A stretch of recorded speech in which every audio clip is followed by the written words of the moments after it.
اگر آپ دیکھیں کہ بھئی میرے اوپر لوگوں کا حسد زیادہ ہو گیا، فلاں ہو گیا، تو آپ کو اللہ نے قرآن پاک دیا، قرآن پاک کی صورتیں پڑھیے، اللہ آپ کا محافظ بن جائے گا۔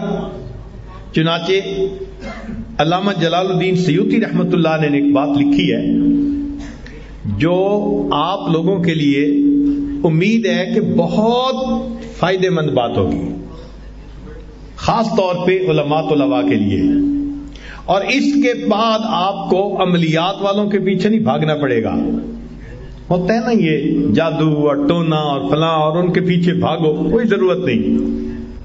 قرآن آیا ہی اسی لیے ہے کہ ہماری پریشانیوں کو دور کر دے۔ چنانچہ علامہ جلال الدین سیوطی رحمۃ اللہ فرماتے ہیں الفاتحہ تمنع غضب الرب، کہ سورہ فاتحہ کی جو کثرت سے تلاوت کرتا ہے اللہ کے غصے سے اس کو حفاظت ہو جاتی ہے۔ یاسین تمنع عطش القیامہ، جو یاسین شریف روزانہ پڑھتا ہے اللہ تعالیٰ اس سورت کی برکت سے قیامت کے دن کی پیاس سے اس کی حفاظت فرماتے ہیں۔ الدخان تمنع من احوال القیامہ، سورہ دخان جو پڑھتا ہے اللہ تعالیٰ قیامت کے دن کے خوف سے اس کو امن عطا فرماتا ہے۔ الواقعۃ تمنع الفقر والفاقہ، جو سورہ واقعہ کی تلاوت کرتا ہے اللہ تعالیٰ رزق کی تنگی سے اس کی حفاظت فرماتے ہیں۔ الملک تمنع عذاب القبر، سورۃ الملک تبارک الذی بیدہ الملک، اس کو باقاعدگی کے ساتھ پڑھنا یہ قبر کے عذاب سے انسان کو بچا لیتی ہے۔ الکوثر تمنع خصومۃ الخصماء، سورہ کوثر کی جو کثرت کرے تو جو جھگڑا کرنے والے اس کے دشمن ہیں اللہ ان دشمنوں کی دشمنی سے محفوظ فرما لیتے ہیں۔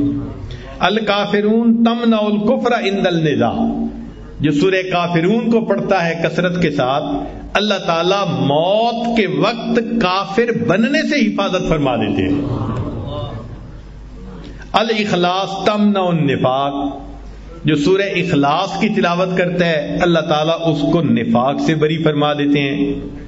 الفلق تمنع حسد الحاسدین، سورہ فلق کی تلاوت زیادہ کرے گا تو اللہ حاسدوں کے حسد سے بچائیں گے۔ والناس تمنع الوساوس، اور جو انسان سورۃ الناس کی کثرت کرتا ہے اللہ شیطان کے وساوس سے اس کی حفاظت فرماتا ہے۔ اب اللہ کے حبیب صلی اللہ علیہ وسلم نے ہمیں یہ باتیں بتا دی تو ہمیں کس بات کی پریشانی؟ کوئی حسد کرتا ہے، کوئی دشمنی کرتا ہے، کوئی اپنے ہمیں نقصان پہنچانے کی کوشش کرتا ہے، دل میں یقین رکھیں نقصان پہنچانے سے بچانے والا زیادہ بڑا ہے۔ جب اللہ پہ توکل رکھیں گے تو اللہ حفاظت فرمائیں گے۔ اور اگر کوئی آپ کے ساتھ برائی کرے یا زیادتی کرے آپ اللہ کے لیے معاف کر دیں، اللہ کے لیے معاف کر دیں۔ چنانچہ معافی کا ایک عجیب حدیث پاک ذرا سن لیجیے۔